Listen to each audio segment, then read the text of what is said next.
Kagating-kagating na, mamiminta, may tulog kami. Anak ka, ulo yung bata. Nag-lungkot-lungkot. Hindi kasi hawak ng cellphone. Wawa ng bata na ito. For today's video nga, ay magtatanghaling tapat na naman nga guys. Kaya medyo nalulobat na nga itong si Yayam at gusto na nga niyang matulog. Ito talaga yung oras ng kanyang tulog sa araw. At ito nga, tingnan nyo si nanay. Bagong ligo lang yan ha. Pero nandito sa itaas, dito siya guys sa may dirty kitchen namin sa labasan. Abay, nakataas pa ang kanyang paa habang nagluluto nga nitong mani na aming paninda. At yan nga, wala pala kaming asin guys.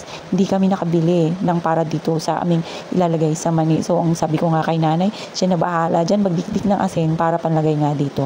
At yan nga, tingnan nyo, puro palpak, halos puro palpak guys yung aming gawain ngayon. Alam nyo kung bakit?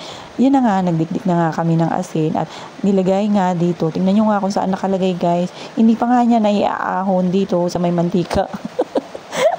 Nilagyan na ng asin. Saan napunta ang asin guys? Alam nyo ba? Doon napunta lahat sa mantika. Wala talaga. Napaghalata talaga. Nalubat na nga kami. Buti na nga lang itong sinanay bagong ligo at hindi halata na pagod na nga rin. Dahil maaga pa nga lang todo trabaho na kaming tatlo. Dahil hindi ko rin talaga nakasanayan na gumising ng tanghali. Kaya ganyan. Tingnan nyo nga guys. O tamang pahinga na rin itong si Yayam. Pati si Yayam ihawang-hawa na rin sa amin. Paano pagka naramdaman niya na wala na nga siyang kasama doon sa higaan? Lumalabas na rin ng kwarto. Kaya yan, maaga pa nga lobat na at gusto na nga matulog. Nangihinan siya at padikit-dikit na nga sa amin, abay parang pusa lang guys na palaging naglalambing sa amin nga ni nanay. At pero ito pagka nakakakita ng cellphone wala na, nakakalimutan ka na. Ito nga palang si nanay guys, tingnan nyo, pinapanood ko na nga lang yan siya dyan kasi sabi niya, tatry niya raw muna kung kaya niya nga rin mag-seal nitong mga mani na kanyang nairipak guys. At yan, pinanood ko na nga lang, sobrang bigat kasi ng kamay kaya hindi niya ma-perfect ang kanyang ginagawa. Kaya nga halos panay nga ang tawanan namin dyan. Tingnan nyo nga guys, ito talaga si nanay, bungis-ngis din talaga, pinagtatawanan niya yung kanyang gawa.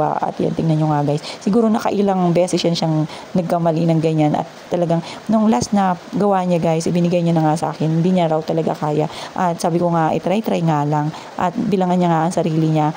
Parang seconds lang yan siya guys. Tapos yung technique kasi dyan dapat hindi mo natatanggalin. Hindi niya rin talaga kaya guys. Kahit na ilang beses kung sabihin sa kanya yung dapat gawin, itawa nga lang yan siya dyan ng tawa. Tingnan nyo nga. At hindi niya nga natiis, siguro nakonsensya na rin siya dahil nga marami na nga plastic na kailangang palitan. At yan, magpapalit pa nga siya. Kaya ayan guys, tingnan nyo. Akala ko nga itutuloy-tuloy niya lang. Yung pala guys, ayan, hindi na kinaya. Talagang iniwan na nga sa akin. Diyan na nga lang daw ang maglalagay sa mga plastic at kasamahan niya ng kwento. Habang itong si Yayam, tingnan nyo nga at napaka-busy. Akala ko nga matutulog na at yan, nakakuha na naman ng cellphone. Doon na nagcha-charge. Busog na busog nga itong batang ito dahil nga lahat ng lulutuin namin ay talagang tinitikman niya. Buhay na rin talaga itong batang ito. Talagang nakikipagsabayan na rin sa merienda ng mga matatanda. At kung sa bagay, ito ang hotcake nito ay talagang napakasarap at napakalambot. Talagang binabalik-balikan niya at talagang nagustuhan nga ang lasa.